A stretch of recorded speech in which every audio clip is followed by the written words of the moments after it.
With commercial fishers smashing the interests of the recreational community, let's just have a look at the commercial's underbelly. They're now eating their own, according to the latest case study of the South Australian marine scalefish fishery just released in April.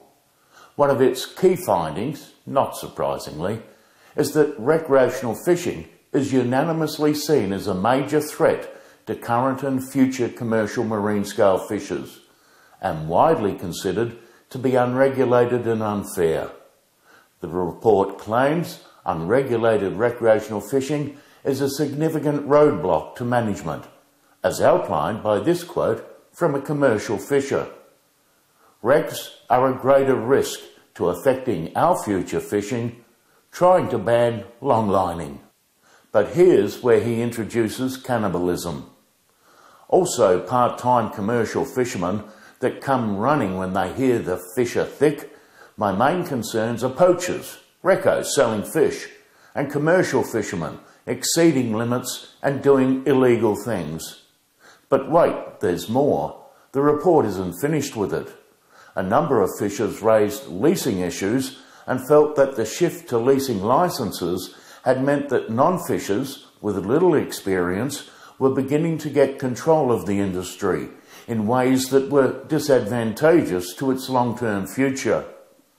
One fisherman got right to the point. I have been a commercial fisherman for nearly 30 years now. In that time, I've seen a huge change in the MSF, and unfortunately, not for the better. Everyone who is licensed has the right to fish wherever they choose, but some of these so-called fishermen have no scruples or manners, and that has diminished fish stocks and are causing huge angst in our industry. He went on, I believe to sort this mess out is quite a simple matter. This is meant to be an owner-operated license, but due to a loophole, this is not the case at present.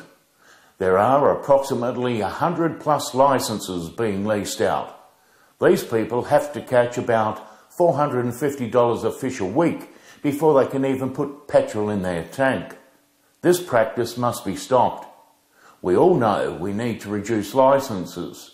Simple plan, buy out all licenses being leased. That will reduce pressure on stocks of fish.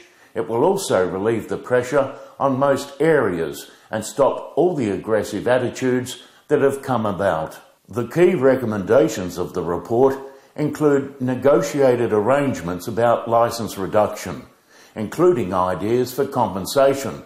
Of course, yes, you should get paid out for raping the resource. And a bizarre new one of introducing geographically specific management regulations.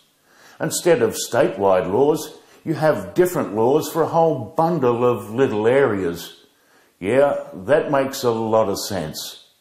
But don't they have that for the iconic King George whiting already, with the West Coast under different regulations? Regulation by stealth. And of course, the one of interest to us is the big bat to hit us again. Ongoing reform for regulation and identification of recreational effort.